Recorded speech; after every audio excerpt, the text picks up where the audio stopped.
Check it out, guys. So dinosaurs have visited lab, and we're going to be making some measurements on some tracks to determine just how fast a dinosaur could have been moving. So we need to figure out a couple of dimensions first. This is a T-Rex track, and the tracks you're going to see are all actual size and roughly actual shape. So I did my best to actually make these things look correct. So the first measurement we have to make is track length.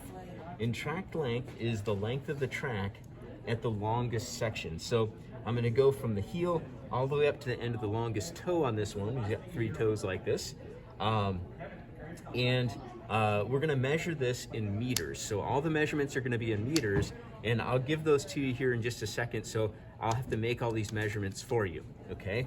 The next measurement we need to make is stride length. And the way we measure stride is between 2 same spots on a track on the same side of the organism. So let's take a look here. And if we look down my lab table here, there we go. You should be able to see, look at the distance of those tracks there, right? First one's right back here. So this is a left foot. What I need to do is measure, and usually what I'll do, the easiest way to do it is to measure from the heel of the foot all the way up to the next heel on the same side. So this is a left foot of a T-Rex. And so the next one, as I go across here, there's a right one. So I'm gonna pull my meter bar all the way, my measuring tape, all the way to the heel of this other left foot. And that'll give me the length of 1 stride, okay, on the same side foot. So if you think about like how you're walking, my stride length is the distance from this heel on my left foot here to the heel on that left foot again. So that's stride length. And obviously that increases the faster I move, right? So we can tell if we're moving at a walking pace or a running pace or a jogging pace, right? Briskly or easily. Let's take a look at some of the other tracks, just so you know, because there's going to be a question about what the tracks are. That's a T-Rex. Notice how it looks kind of like a chicken foot, right? There might be some similarities there. Here is a Cetiosaurus, and you're going to notice something different about this guy. You're going to notice that on the Cetiosaurus, there's 2 tracks on either side. Take a look there. What's going on here? Well, this guy happens to be, drop this down a little bit here for you. This guy happens to be one of the sauropods. So they walked with 4 feet on the ground, not 2, like T-Rex did. So what you're seeing here is the rear back foot, or the rear right foot, and the front right foot, right? And so this thing's walking. If I turn you around here, maybe you can see it better. You come towards me. There we go. You can see that there. Yeah. There we go. So what you're seeing here is from these 2 tracks to these 2 tracks. I can't reach that far, but we're moving leg to leg, right? As we go. So that's why those look a little bit different. Now, all of the straddle sizes, the distance from the inside of the 2 sets of feet, those aren't correct. I didn't have enough room. Obviously, this thing had a much wider straddle than I have room for here in lab to fit it, right? So we're gonna make the same measurements on these feet. So we'll measure from the back of the heel on the right side up to the back of the heel on the right side again. Okay, so this is a little bit smaller stride than that T-Rex did. Actually, a lot smaller stride. Let's look at the last one here. So that was a Cetiosaur. This one is going to look kind of similar to the T-Rex. And this is the Megalosaur. So the Megalosaur has a really similar foot. Of course, it's related, same group of dinos, to the T-Rex. Kind of looks like a chicken again, doesn't it? So we're going to make the same measurements on this one. I've got a right foot here. I'll go from the farthest point back on the heel up to farthest point back on the heel on the same side. Okay, so once again, to go over the tracks, Megalosaur right there. T-Rex looks pretty similar. I'll put my foot in there for scale. Dwarfs my foot, doesn't it? And these are all T-Rex.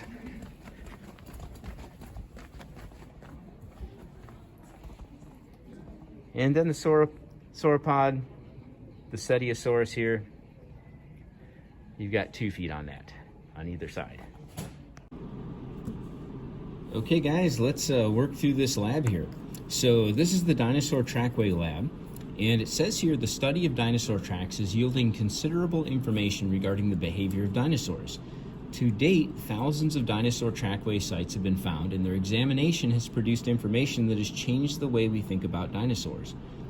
Early in this century, dinosaurs were thought of as slow-moving, plodding animals. But in the last 3 decades, the detailed study of the dinosaur trackways has changed our view of dinosaur behavior to one of rapid-moving, intelligent animals capable of parental care and coordinated hunting behavior. So we're going to utilize some dinosaur tracks to try and determine just how fast some of these creatures could have moved. And a lot of this information, we understand this because we've studied living animals. We've looked at the correlation between foot size and leg length. We've looked at the correlation between length of stride and how fast an animal is moving by studying things like ostriches, by studying things like elephants, so we can understand that, right? And so, yeah, we're making generalizations here, but also there's a lot of data to back up this as an actual thing that you know, we can determine this the speed of these creatures. So the first part of this procedure is to find the leg length of the dinosaur. And it says here, generally the leg length is estimated from the length of the footprint.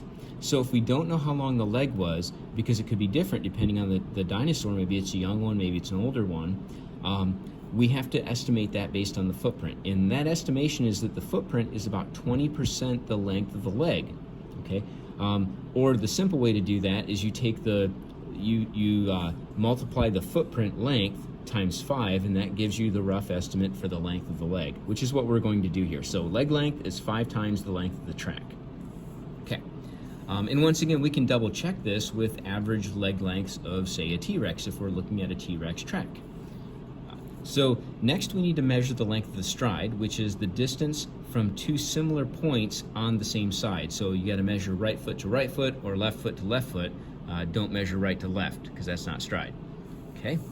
So the easiest way, typical way it's done is from heel to heel, because heels always show up better than the toe regions of the track.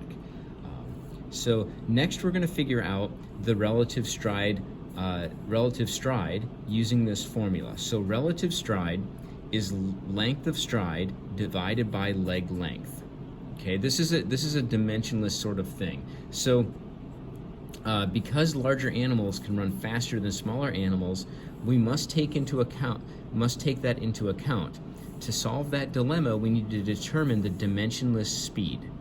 So experiments on mammals determined a relationship that relates the length of the relative stride, this is what we calculated here, with dimensionless speed, which can be used in a formula to calculate dimensionless speed.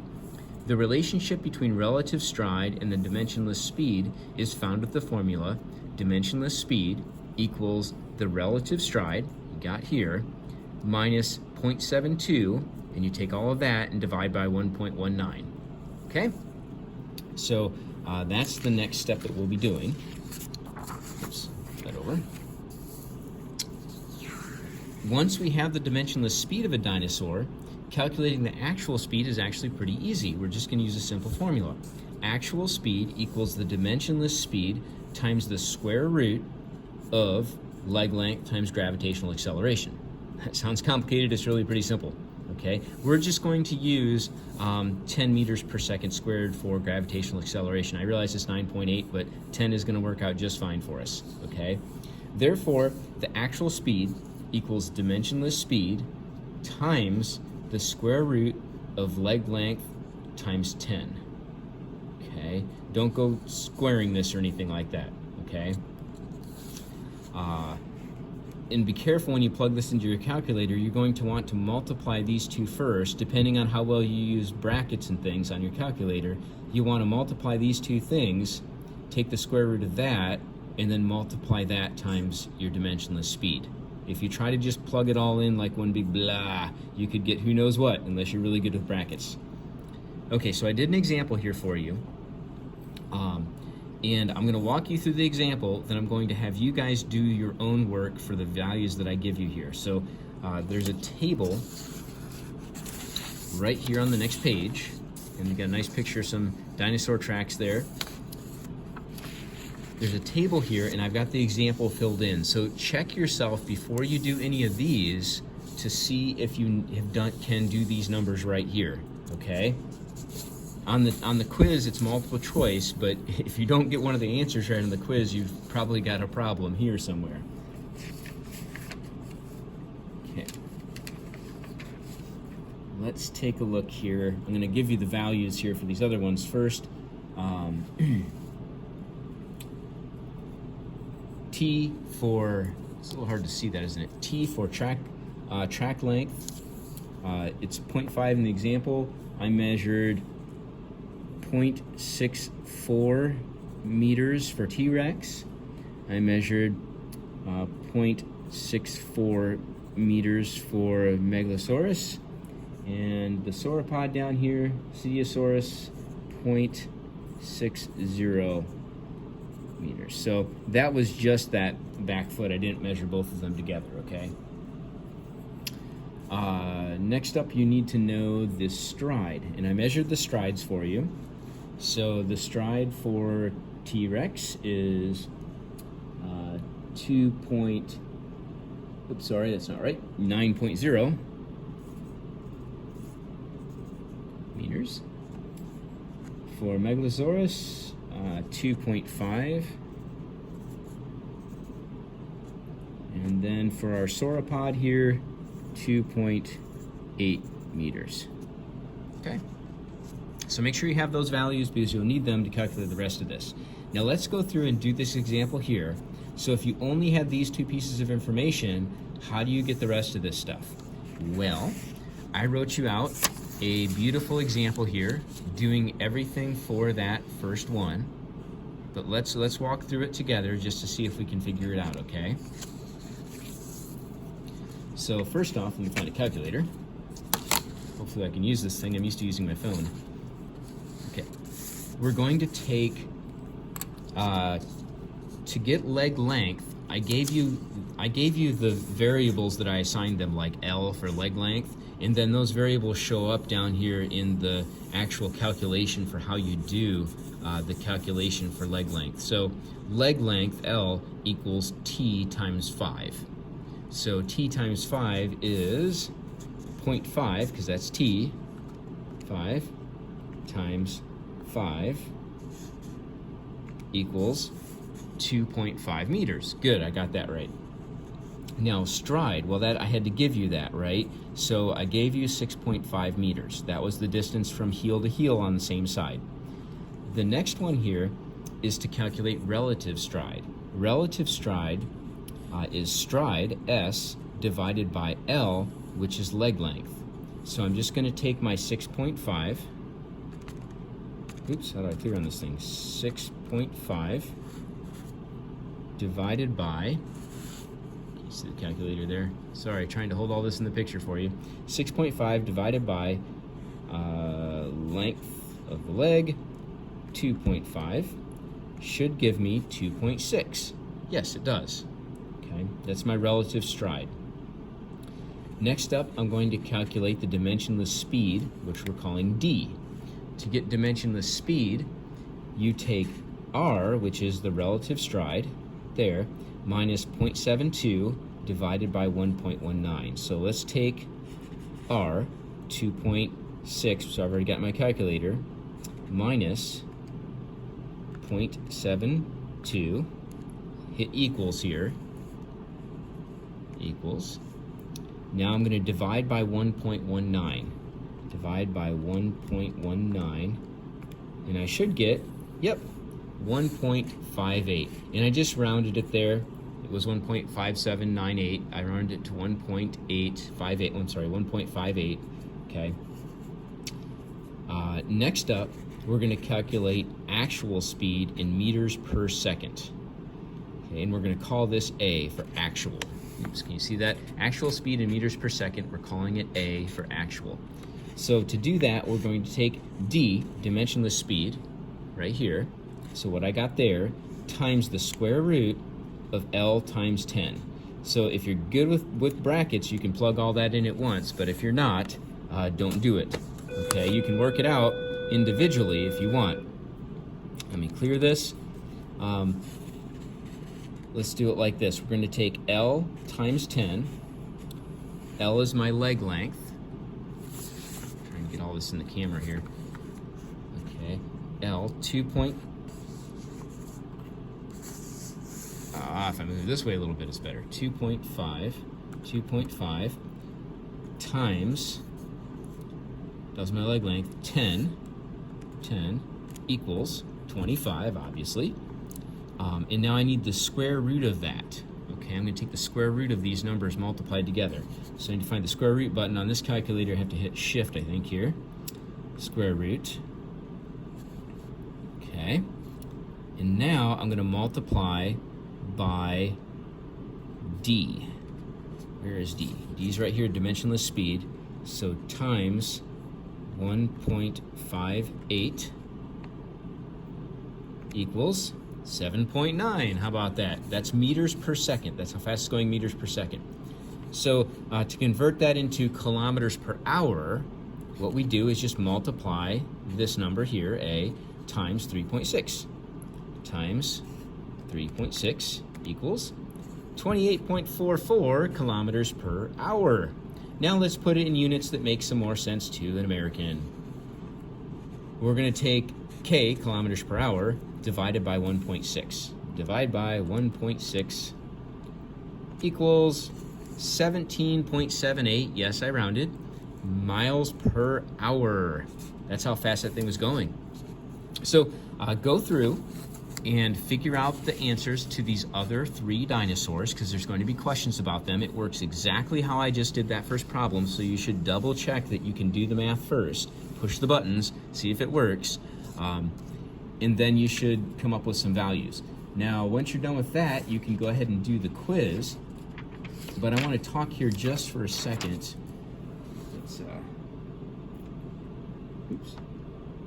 If you're printing off the paper online and you're looking at it, you actually can see, it's pretty cool here. I'll show you on my computer. Look at that trackway, isn't that cool? That's the real actual trackway. So imagine deciphering all of that. We're just looking at a couple of sets of prints from a trackway just like this. Okay, so let's go ahead and chat really quick here about some of the answers that you're going to arrive at and sort of how those look. So if you've done your calculations correctly, you're going to find that your estimate should fall somewhere between, say, 10 to 45 miles per hour for a T-Rex running. Okay, so at a running speed, a T-Rex would land somewhere between about 10 to 45 miles per hour. That's fast, right? That's really fast. Walking, a T-Rex would be somewhere around like 2.8 to 5 miles per hour at a walking gait. So you're gonna figure out, was your T-Rex walking or running? Like you'll be able to tell from these values pretty much. So let's think about that in terms of humans. 2.8 to like 5 miles per hour, that's definitely slower than a human can run. So could you have outrun a T-Rex, which is a totally fair question. Yeah, if a T-Rex was walking, you could outrun a T-Rex, but there is no way you're gonna outrun a T-Rex that's running after you. So a lot of those movies that you see are not real accurate, right? If we take, for instance, the average human can run at about 15 miles per hour, there is no way you're escaping a fast T-Rex, right? And if we wanted to look at, say, Usain Bolt, who's the fastest human alive that we know of, he does the 100-meter sprint at about 28 miles per hour. That is fast, but it's not going to beat 45 miles per hour, and I bet he can't sustain that for much more than about 100 meters, whereas a T-Rex could top out at some of those speeds and probably keep going. So anyway, it's kind of neat to see just how big these creatures were and how fast they moved, but do the rest of your calculations, and then you can answer some of the questions on the lab. If you get stuck, just send me a message, and we'll try and help you out.